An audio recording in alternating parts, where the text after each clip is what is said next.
Great. Thank you so much, Glenn. Hi, everyone. My name is Arisa, and I'm most definitely an alcoholic. And Glenn, thank you for asking me back. It's always great to be somebody who wants other people want to have return, you know. And the date of my last drink was October the 13th in 1993. And for that, I am truly, truly grateful. So I missed getting to celebrate with you guys by one day. Oh, wow. 30 years of continuous sobriety is, I got to tell you, not what I was expecting when I walked into the rooms of Alcoholics Anonymous. I'm originally from Corpus Christi, Texas. That's where I did most of my drinking, and that's where I started my journey of recovery. And then I met Glenn when I moved to New York at about 4 years sober. And I moved up to Boston at the very end of 2001. And my home group is the Beacon Group in Brookline, Massachusetts. And I love AA, you know, and like I said, when I walked in the doors, that was not the deal. I'm not one of those people that woke up one day and said, gosh, today would be a great day to get sober. In fact, it was very much the opposite. I mean, I was an underage drinker, primarily an underage drinker. My first time into the rooms of Alcoholics Anonymous was a week after I graduated high school. So I don't have a whole lot of the kind of stories some of you guys had, which was an early resentment for me, to be honest. You know, I mean, I hear about the first 5, 10 good years, you know, all the fun and whatever. And then it was fun with problems, and it was just problems. Me, I'm the kind of girl, it's like add alcohol, instant disaster. So I'm the, shotgun out of the, uh, kind of alcoholic. I was talking with somebody this morning about how Bill writes in the big book about female alcoholics, and that sometimes we get a little bit like bristly about the way, Bill talks. And I was saying, well, it was the 1920s, right? And that actually, I think that that paragraph about women and, going far beyond, in such a short period of time and whatever, that I don't think that's actually as sexist as it sounds to us today. To me, like that's what made it possible for me to be in the rooms of Alcoholics Anonymous, that it didn't need to look like I was sleeping under a bridge. It didn't need to look like I'd lost a marriage. It didn't need to look like I'd been drinking every day. And that is very much my story because I was a very young alcoholic. And I come from, I grew up in Corpus Christi, Texas. My mom's the adult child of an alcoholic. My dad's the adult child of a missionary. Not a fun combo, got to tell you. Don't suggest it. There's a lot of abuse in the family. It was very violent. It was ugly. There were a lot of bad things that happened to me that just should not happen to anybody. Bad things happened at school. I mean, I had a really as we would say today, traumatic childhood. We didn't really use the word trauma much when I was coming into the rooms, though. But I tell you that for one reason and one reason only, because it has nothing to do with my drinking. Because I know a lot of other people who have suffered from a lot of childhood trauma, and alcohol did not become part of their story. What makes me alcoholic is not I hear a lot of it, like you come to AA because you've got a drinking problem. I don't think I had a drinking problem. I don't have a drinking problem. I don't expect to have a drinking problem. I had a sobriety problem. I hated being sober. As soon as I got some alcohol in me at the age of 15, it was like all of a sudden there was enough oxygen in the room. I could finally breathe. I have to stay really clear on what alcohol does for me, because if alcohol doesn't do for you what it does for me, you'll never let it do to you the things that it did to me. See, I'm married to a non-alcoholic, and again, from Texas, so bless his heart. Bless his heart. Like, when he drinks, he gets this slightly tipsy, out of control feeling, which he doesn't like. So get this, he stops. I keep trying to tell him, babe, just push through, don't quit before the miracle. You can get there. He has no desire. Alcohol doesn't do for him what it does for me. I don't get slightly tipsy and out of control. When I drink, maybe I get in control. When I drink, I can handle it. When I drink, I get all of the ninth step promises that we read in the meeting. I do not regret the past nor wish to shut the door on it. I definitely know how my experience can benefit everybody. I mean, I get a spiritual experience from drinking. And if one is good, think of how much better more is. And I am just a thirsty girl. I come from the land of big gulps. And I mean, one is until it is gone. I don't keep lids or caps or anything. I never drank anything with a cork in it. I can't talk about that. I mean, my favorite drink is, what do you got? What do you got? Or Mad Dog 2020, Everclear Punch. Those are about the best things I ever got my hands on. I don't know about this drinking for taste or anything like that. I drink for effect. I've never been tipsy. I buzz past buzzed. I mean, I chug. I chug water. I still, like my mom drank 30 cups of coffee a day. And I mean, I think she could have been a real alcoholic if she'd ever put her mind to it. I have capacity, I will do anything alcoholically, and whether it's caffeine or you name it, I can make it into a thing. But alcohol, as soon as I touched alcohol, like I said, it was just somehow I was going to be okay. And I had never been okay in my life. So I started drinking as much as I could, as often as I could. Now, mind you, I was a really good girl. I was like, class president, voted most likely to succeed. I've got like 100 GPA. I'm been accepted into a great university. And on the other side, I want to die. I want to die. Okay. Within 6 months of me having picked up my first drink, I'm in Austin, Texas on 6th Street, drinking in a bar. First bar, first night, first time out, I get abducted and raped. I am not the girl who gets small consequences from her drinking. Anybody watching me was going, that girl should not drink. I mean, I am just, it's like I've got the Eeyore cloud. If something bad is going to happen, I got one little, thing to say. You should step away from the redhead, because there's something, I seem to be this lightning rod for chaos. And I don't know what that's about. And it used to really make me angry. But, it's just my story. And today I'm grateful for that. Like I said, when I came into the rooms, I was really upset because I did not want to be done drinking. I didn't want to get sober young. I didn't appreciate being told how lucky I was. I especially did not appreciate people saying, that they spilled more than I drank, and all that kind of fun stuff that we sometimes say to young people in AA.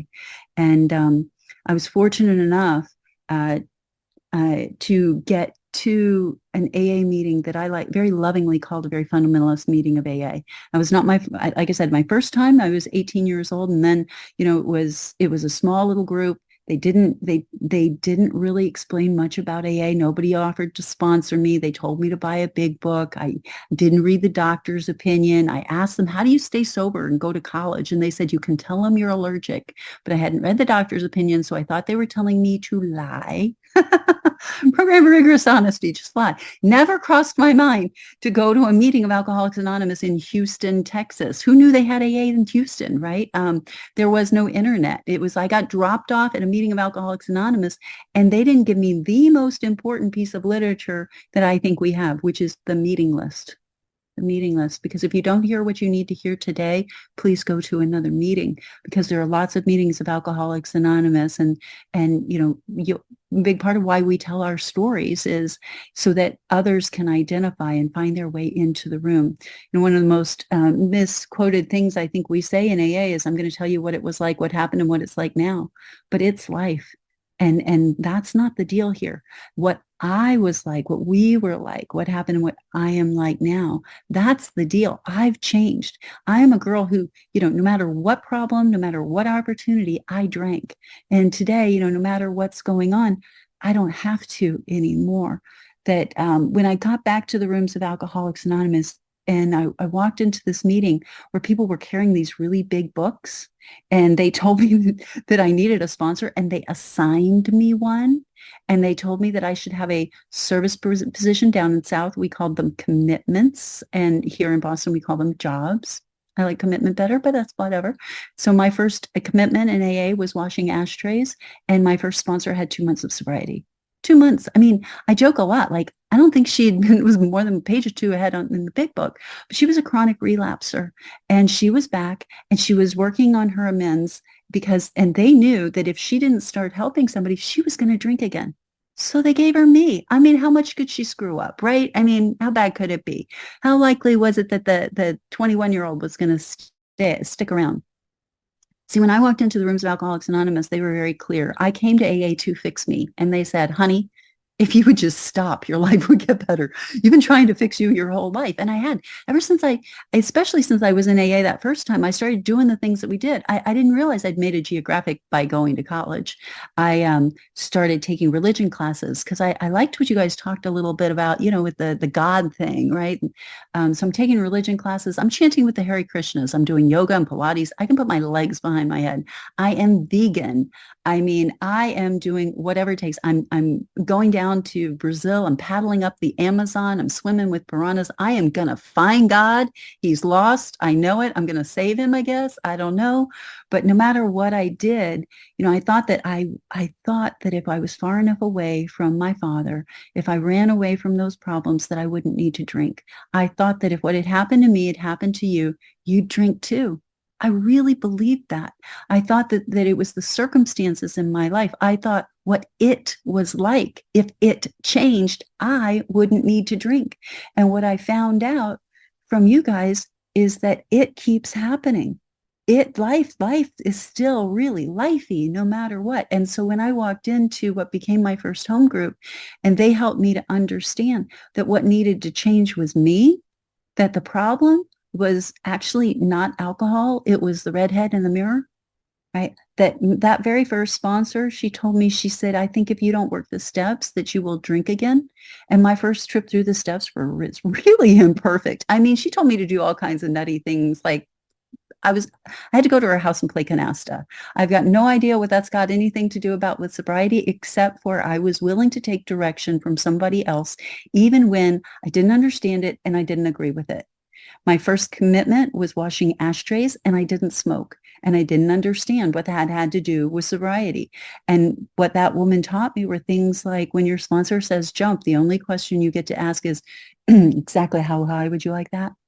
Right? She told me there are 2 times to go to a meeting, at noon and 8 o'clock. So here we are, it's noon now, and she also told me that the other way to answer that question is when you want to and when you don't want to. And that was when the Nike ad had just come out. And so she would always say, just do it. She gave me full permission not to like whatever it was that she told me. She said, you can have all the temper tantrums you want out in the parking lot. And I was definitely a temper tantrum girl. I don't want to have to. I want to, yeah, but I mean, I heard somebody say, get a God, any God, but it can't be a doorknob. So there I was saying, well, I want the doorknob God, right? And she said, darling, listen, if you want to turn your will and your life over to the hands of that doorknob, at least it's out of the hands of an idiot.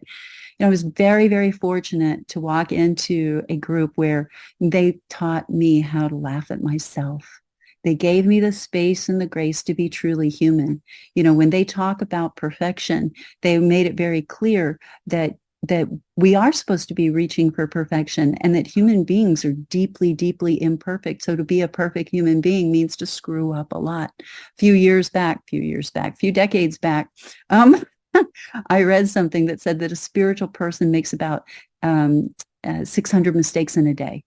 600 mistakes in a day, right? That's like the Dalai Lama making 600 mistakes in a day. And I don't know about you, but I'm like, I don't know, did I? Right? And so my perspective began to shift from was I to where's Waldo? Because they're there. I am so self-centered that I step right on top of you and I didn't even see you there. That's the kind of girl I was. So my starter sponsor was great, like I said, but she really was a starter sponsor. And the miracle is that, she took me through those steps to the best of her ability. And 30 years later, I'm still sober, and so is she. Because Alcoholics Anonymous is not a self-help program. And I know a lot of people call us a mutual aid society. That's not my experience. My experience is that we are a help other people to get out of God's way society. That's what we do.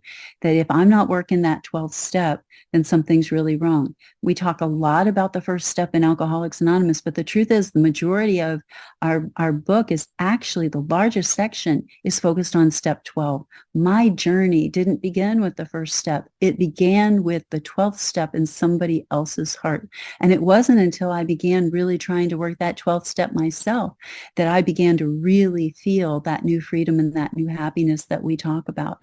And I remember the first time a young woman asked me to sponsor her. I only had a few months of sobriety. I had done another fifth step, and I got a sponsor who actually knew what she was doing, by the way, before that. And but when that woman asked me if I would sponsor her, I ran across the clubhouse, sure that she was going to tell me I was not allowed to sponsor her yet. I wasn't sober enough. I didn't have a year, all of these things. She said, listen, your job is to help her outgrow you. Don't worry, she'll fire you soon enough.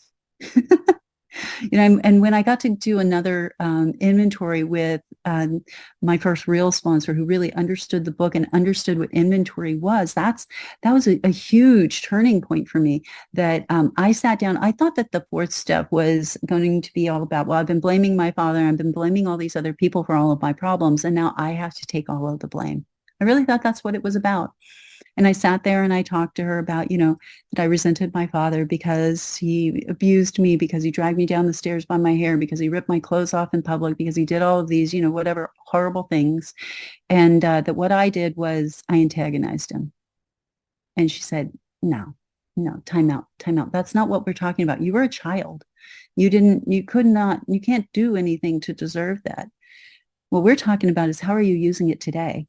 How is it your get out of jail free card? How are you using it to rationalize your drinking? How are you using it to not step up into your life? How are you using it to punish other people, to judge them before you even get to know them? How are you using this? How are you making everything about you? Because I was a victim. I was an absolute victim. And when I walked into the rooms of Alcoholics Anonymous, I heard a lot of people say things like, there are two types of people. There are victims and there are volunteers. And I got to tell you, I hate that. And it's not my experience. I didn't volunteer for the stuff that happened to me. I really didn't, right? But there are two types of people. I learned in the rooms of Alcoholics Anonymous through doing inventory and the rest of the steps that there are victims and there are people who've been victimized. And people who've been victimized is something that happened to them in the past, and they can grow past it and have a beautiful life. But when I become that victim, when it is who I am and how I see the world, then I'm waiting for you to hurt me. And I'm expecting, and I know it's coming. And assuming malice was one of my favorite character defects. I always know you're going to do it to me. And when you don't do it to me, I heard you thinking it. I heard you thinking it. I know it. I lived in this world where, it says in the big book that God is either everything or nothing. And that really confused me. I mean, like everything, like, how does that work with the doorknob? I don't get it, right? But Einstein said the most important decision you'll ever make is whether you live in a hostile or a friendly universe. And to me, that's a wonderful translation of that same idea, that I needed to decide. And they pointed out to me that in our big book, back in The Family Afterwards, it says, we are sure God wants us happy, joyous, and free. I don't know about you, but I walked into the rooms of Alcoholics Anonymous wanting to be happy, joyous, and free. I have yet to meet a drunk who doesn't want to be happy, joyous, and free. I think that's why we drink. We're looking for happy, joyous, and free. Anybody here not want to be happy, joyous, and free? I mean, come on, it's like the battle cry of alcoholics, happy, joyous, and free. But God wants me happy, joyous, and free. When I walk through this life sure that God wants me happy, joyous, and free, things start to look differently, right? When I went into 6 and 7, my sponsor didn't let me stay there long. She told me, if you really want to get rid of these character defects, we go into 8 and 9. It's about having that attitude. And those first people that I was around in AA, they were really big on the other meaning of AA was attitude adjustment. That it's not my problem. It's my problem with my problem. That it's, if life isn't going my way, try not having a way. If you really did a third step, then it's not your life, right? When it says, I offer myself to thee, it's like when we pass the basket in the meeting and you put your money in church, they call that an offering. So once my money is in that basket, it's not my money anymore. Now, the really cool thing about it is when it says to build with me, I get to go to the business meeting and I get to participate. I have the right of participation in how that money is going to be spent. And, my son, he likes to build with blocks, right? And I get to be one of God's blocks. God is trying to build this world today, and I get to decide whether or not I'm going to participate. Am I going to sign up to be in the role that God assigns me? What is it today? And some days it's great. It's like speaker at the lunch bunch. That's a fun role, right? But earlier today it was laundry lady. I get a lot of different roles in my life. Some of them are fun and some of them are not. But it really is up to me in how I'm going to approach those things, right? And when I started really working with this idea that I would of being sure that God wants me happy, joyous, and free.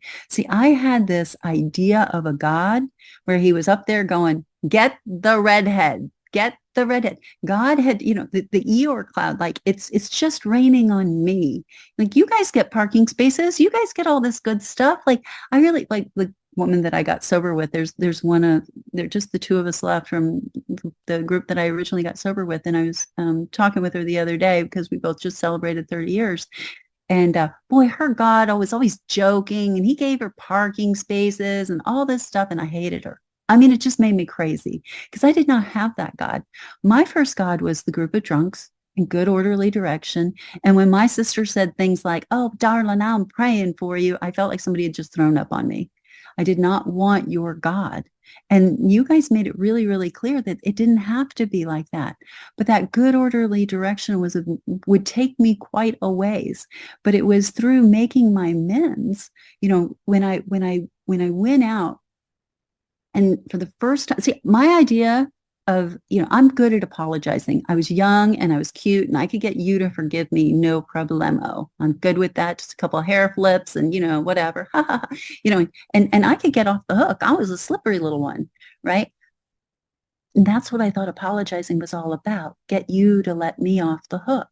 And it was explained to me that amends is the opposite. For the first time in my life, I want to be on the hook. For the first time in my life, I want to take responsibility. That I'm not paying you my money. I'm giving you your money. Little things like that to make direct amends to all, like not just the ones that I like. And that as I did that, what I was really doing was picking up those pieces of my soul. I come from the kind of sponsorship lineage where we don't believe we make amends to ourselves because we believe making amends is to ourselves, right? Like as I go make amends to you, it restores my spirit and I become the woman that God intended me to be. So, that was how I really became somebody that could look herself in the eyes again and know that I'm really not a bad person. I mean, I was very into, beating myself up. Self-harm was not a thing we talked about. So I didn't talk about it. I didn't know that, it was something I should be telling. And there are a lot of things in my story. I was just a clueless young person to a large degree. A lot of my story is about growing up in AA and tripping and falling flat on my fat face, but so it took me about 3.5 years to even feel like I had any kind of a personal relationship with God. I'd made amends to the best of my ability. I'm doing 10 and 11 to the best of my ability. I'm sponsoring people to the best of my ability. And, I'm just growing up in AA and I'm making a whole lot of mistakes along the way. And one of my earliest ones. So when I started to feel like God was working out, what happens generally, when we first start feeling like he shows up. He shows up, right? I mean, all of a sudden there's the boy, right? And I've gotten into graduate school in New York City, which was my dream. I'm an artist, okay? That's one of my paintings behind me. And I got into to graduate school in New York, and I'm like, oh my God. And he happens to live in New York, and he seems like he's this great guy, and he's talking about marrying me. And I never thought I would marry anybody, and I never wanted kids because I thought, this world is just horrible, and and I remember literally thinking one day that I had learned to love people, that you guys had told me that if I loved others enough, that it would melt that polar ice cap from around my heart, and that I was beginning to have real relationships with people, that I was beginning to love people, that I was beginning to understand what it meant to pray for their happiness uppermost in my mind. And so I've met this man, and I really thought that, I was on the beginning of my happily ever after. And he called me up one day and he said, I can't do this. I can't stand the thought that you might drink again. He comes from a long line of alcoholics. His mother ended up dying drunk. She was in and out of the rooms of Alcoholics Anonymous. And when he said that, I didn't try to convince him otherwise. I actually knew that he was right, that he probably wouldn't sleep well for the rest of his life, wondering if one day I would pick up again. And so I remember praying very clearly. I mean, I was hurting like, but I knew in that moment that that God was bigger than this. And it wasn't for another few weeks that I found out that he was actually dating my sister, and a year later they got married. Um, you know, who knows? Who knows? They say nothing happened before, but I don't know. And what I do know is that it hurt like hell. And they were the only two people I knew in New York City. And I moved to New York City, and I was so lost at first. And there are so many meetings there, and I'm living in a little bitty in an SRO down on West 34th Street between 10th and 11th. That's still Hell's Kitchen if you know New York. I mean, that was a really bad part of town. And I was really kind of afraid to go to meetings at night. And I lived there only for a few weeks because they picked up a serial killer across the street. And I thought, maybe time to move. And but I'm going to meetings of Alcoholics Anonymous, and those meetings were just so different than what I'd been used to. And I was hearing all of these, drunkalogs and stuff like that. And I didn't know where my people were. And I'm calling my sponsor, and my sponsor had like 25 years of sobriety, and long distance was expensive there. And I never heard back from her. I don't know what happened to her. And I was literally in that place of being, but one man alone with this book, feeling like I don't know where I am, but I didn't want to drink. And so I just kept showing up. And then when I moved to my new SRO on the Upper West Side, I went out on the street opened the meeting book and found that there was a meeting on my street that night. And I went out to the street looking around. I'm not good with numbers. If anybody knows me, like really not good with numbers. And the meeting's in my room, in my building. And I walked back in and I asked the woman at the front desk, I said, there any meeting here? She's like, yeah, it's down in the basement. So I go down to the basement, and it's full of men. There are no women. I'm the only woman there. And it turns out that all of the men who work in the building are from a sober house up in Harlem. And they have a meeting of Alcoholics Anonymous once a week in the basement of the building where I lived. And so every morning, the guys who serve me breakfast, the guys who are running the elevator, the guys who are mopping the floors, the guys who are cleaning the bathroom, they're on this journey with me. And I'm the only person there who'd worked any steps. And so I got to help those guys because I didn't know anybody to give them to. And I got busy being, that responsibility statement. When anybody anywhere reaches out for help, I want the hand of AA always to be there. So I'm working with all these guys who live in Harlem. By the way, I'm going to school in Harlem anyway. So, whatever, we're all going to the same place. And, and I'm doing things that, just giving them what I was given. And that's what AA has been to me. Like, it never says anywhere in this book that you're going to find your people. It says you might meet some of us, but it says that, that if I do this 12th step, that the fellowship will grow up around me. And eventually I did find a home group where, people spoke a little bit more of my language. And that's when I met Glenn. And, I had this incredible life in Alcoholics Anonymous. And I was able to, find a sponsor there in New York and deal with the stuff that was going on with my sister. And I get to be a bridesmaid in her wedding, almost a year to the day from when he broke up with me. They were married, and I got to be happy for them, because the truth is they are meant to be together, and that I would never have been able to appreciate my husband if that hadn't happened to me.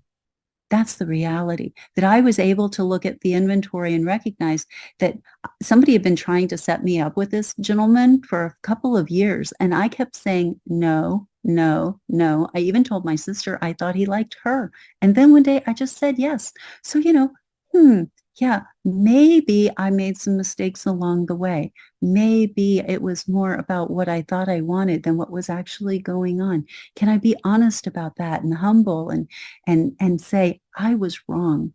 Because that's what I think amends really is. It's I was wrong, period. Not I was wrong because you did dot, dot, dot, dot, dot. There's no more rationalizing anymore. Because as long as I'm rationalizing, you have the remote control of my life. See, my family, it was not a good place, and they installed a lot of buttons, and my older sister especially, and we have a very complicated relationship, and she installed a lot of those buttons, and she knows exactly how to push them.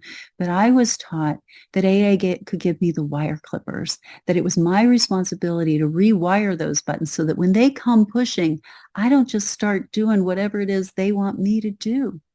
That you can't make me anything anymore, that I get to be the woman that God made me to be.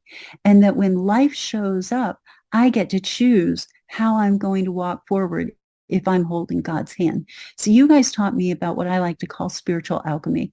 The alchemists were trying to turn lead into gold. And in Alcoholics Anonymous, what we learned to do is to turn crap into gold. Like the worst things that happen to us become our greatest assets. That's what we do so incredibly well. And when the pressure is really, really high, that's when we get diamonds.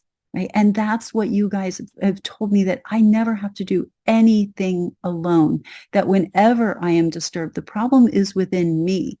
Right. I know a lot of people like to say expectations are premeditated resentments. That's another one I just don't like. I don't like it. I haven't found that in the big book. I'm not saying it doesn't, I get it, but it's not the thing I like. What I like is in the big book, it tells me to expect miracles.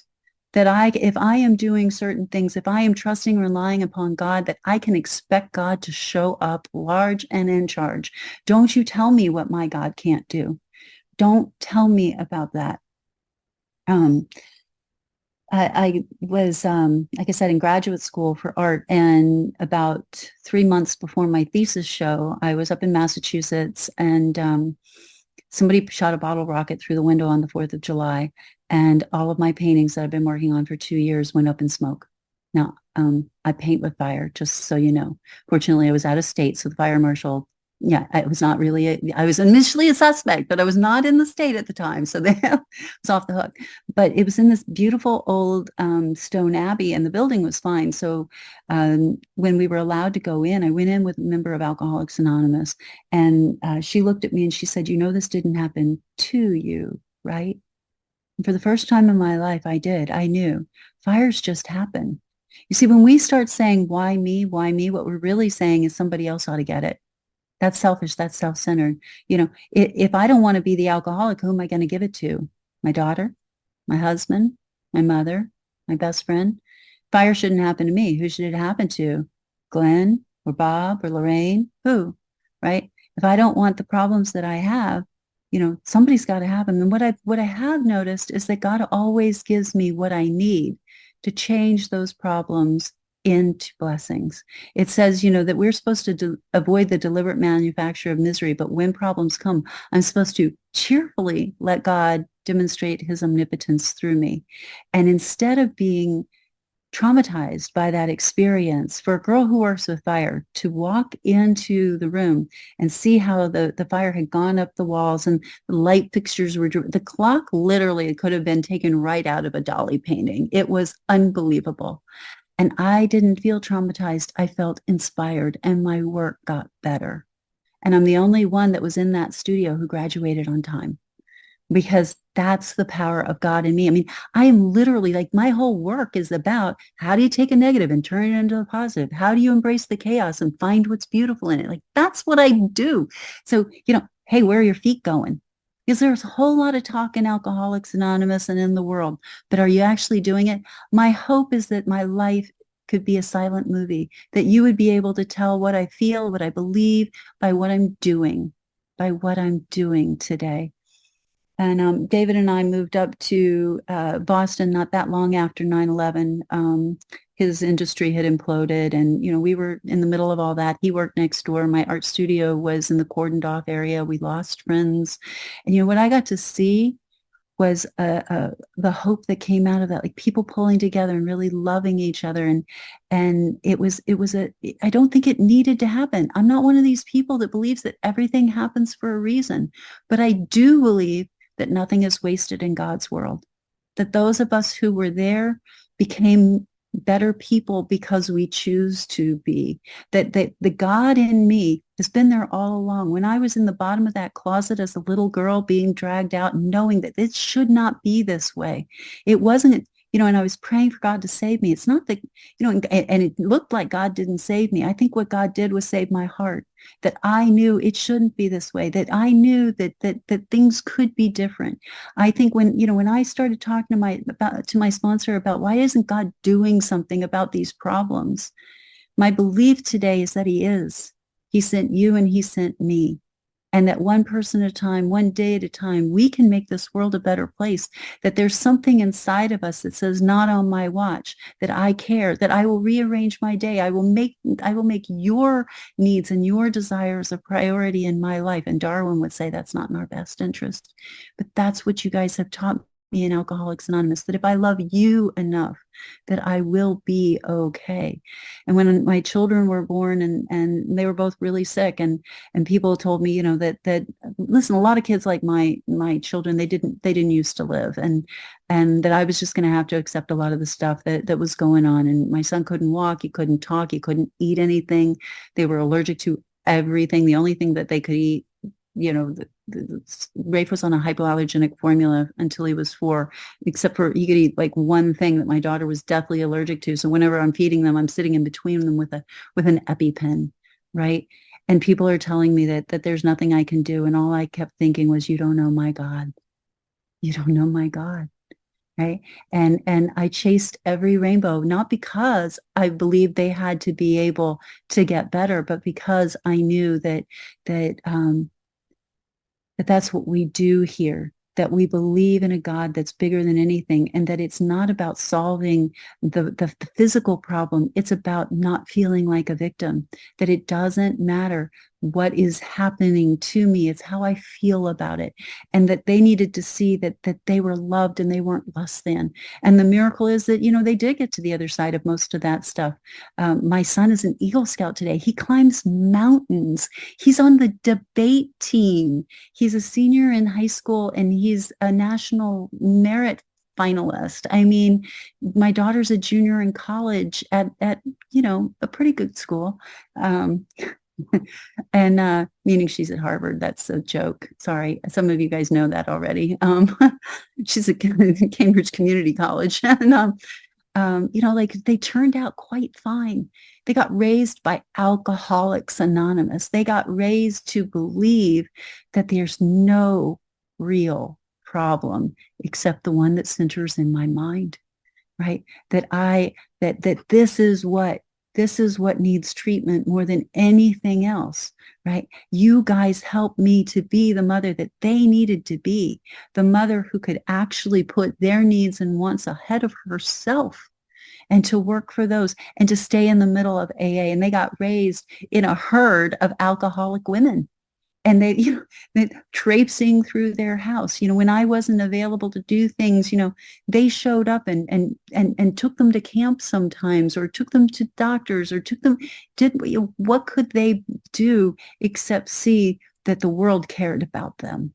That's what you guys showed them, right? And so my journey through Alcoholics Anonymous is over and over and over again. You guys have proved to me that the only problem I have ever had, that lack of power problem, that's my dilemma, and that's conscious separation. All I ever need to do is grab hold of God's hand. And if I'm holding God's hand, you can't touch me. You can't activate that third column. You can't make me anything. When my mom died a few years ago, it got ugly. I had a really good relationship with her. I'd been there, I was the one who was helping when the hurricane went through, and I'm the one that put her in hospice, and my husband had been managing her money for years. We had a great relationship, and she died from cancer, and I don't know exactly what happened, to be honest, but she decided not to have any treatment, and things started going sideways. And the next thing I knew, I didn't know who she was anymore. And she demanded that I show up to pick up some stuff. And then she called the police, and then she moved the money, and then she moved. And then, it was like threats of being cut out. And the truth is that my family, it all went sideways. And there's nothing I could do about that. I really think that the cancer into her frontal lobe, and I wasn't the one that was there taking care of her. I was here. David's father died a week after my mother did. So I wasn't that, I don't have one of those AA wonderful, warm, fuzzy deathbed stories with your mom kind of stories. I didn't get that. I got kind of the opposite, but I got to not make it about me. And when mom died, they texted me and said, this is when the funeral is going to be. And I said, I don't think I can make it because it was going to be in like, 5 days.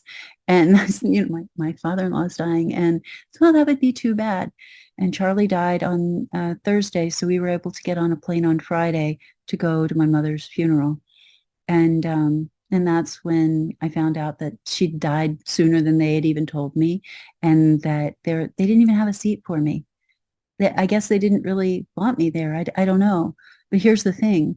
The morning of my mother's funeral, I went to a meeting of Alcoholics Anonymous, and I raised my hand to share, and I didn't get called on. And I raised my hand to share, and I didn't get called on. And I raised my hand every single time, and I never got called on. And I had to tell you, I was ready to just, and I'm praying, and I'm going, really, God? Really? Really? After all that, really? You're not, come on. Not going to give me the help. Okay, got it. And they called for burning desires. And for the first and only time in my entire sobriety, I raised my hand during burning desires. And I told that it was a packed room at 7 a.m. on a Saturday morning, packed room, because somebody was celebrating what was going on. And these two women from AA, one who had a little bit more sobriety than me and one who had a little bit less sobriety than me, spent the entire day with me. And they went up into the mountains of Appalachia. They were there when there was not a seat for me. They were there at the funeral home when I found out that mom had died on a different day than anybody had told me. And I didn't have to make a scene. I didn't have to make it about me. I didn't have to do anything that I would later need to make amends for. That's the miracle of Alcoholics Anonymous. And, that's what you guys have taught me, that I don't have to go into anything alone. I can, but it's not a requirement, that there is a fellowship, that you guys know me without knowing me, that I love that about AA, that that just because I'm showing up here, that each and every one of us are trying to get free of that, ick inside of us.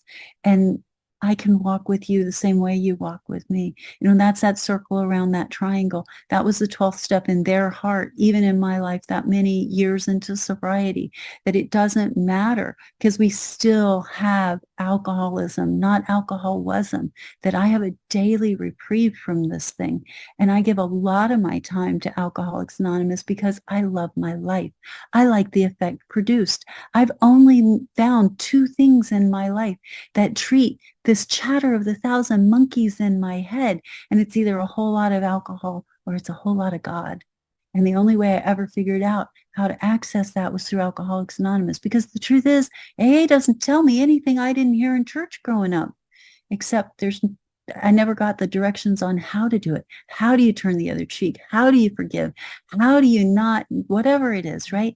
And we've got that chapter called How It Works, which shows me exactly and specifically, if I do these things, then I am guaranteed a spiritual experience sufficient to overcome alcoholism, that I don't have to be the version of me I used to be, that I can leave that girl down in Texas, in that hole in the ground. And I've gotten a life that I couldn't have ever imagined, that my life today really is, the epitome of happy, joyous, and free. And I have people tell me, oh, you work a little bit of an extreme program, don't you think?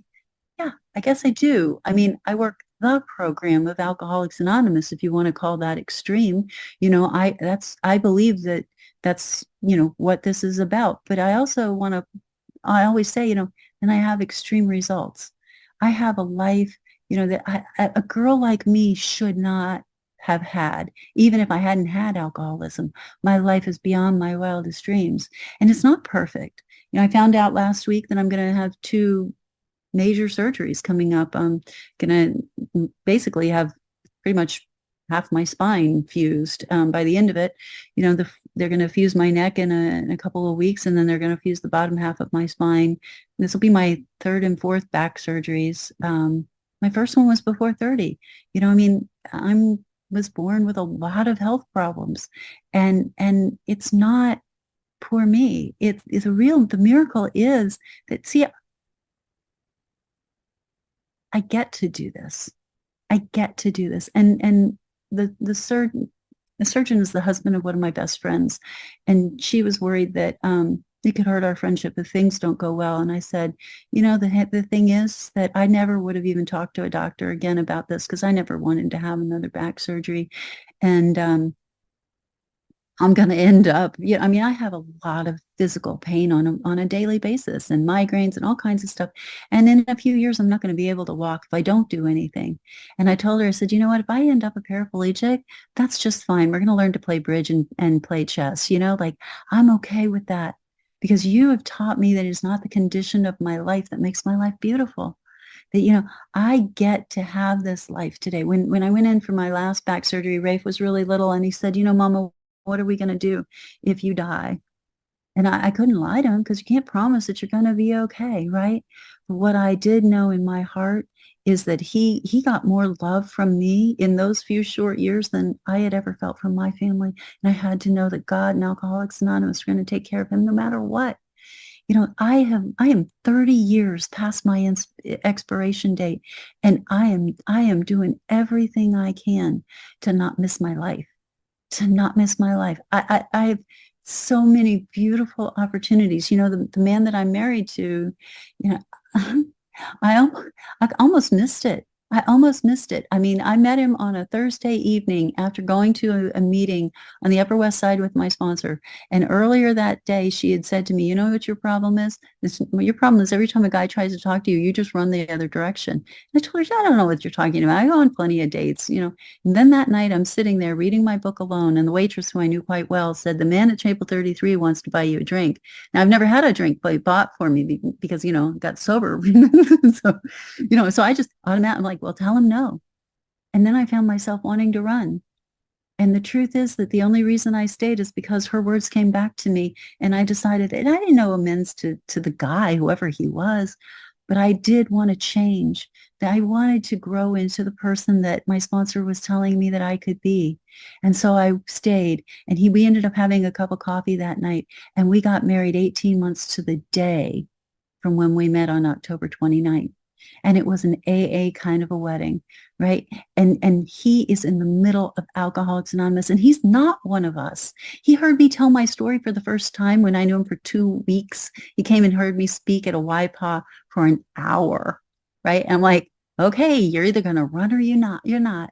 And he's been all in, and there's nothing I love more than when Alcoholics Anonymous has given me to my family. David loves this program. He loves the people in this program. He likes to travel when I speak with me. And you guys have loved us into a way of life that is indescribably wonderful. I cannot thank you from the bottom of my heart any more sincerely than when I say to you, it's not my life I'm living. It's God's. It's God's life.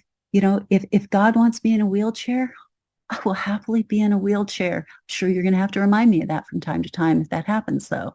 I do expect meetings to show up in my living room. I do expect God to show up if the worst happens.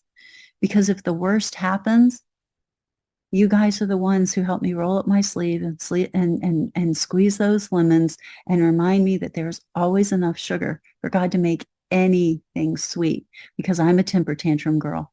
But I'm no longer out in out in the parking lot having it. I am in the rooms of Alcoholics Anonymous. I am not quitting before the miracle. I am absolutely insisting on enjoying my life no matter what. You can't make me have a bad day.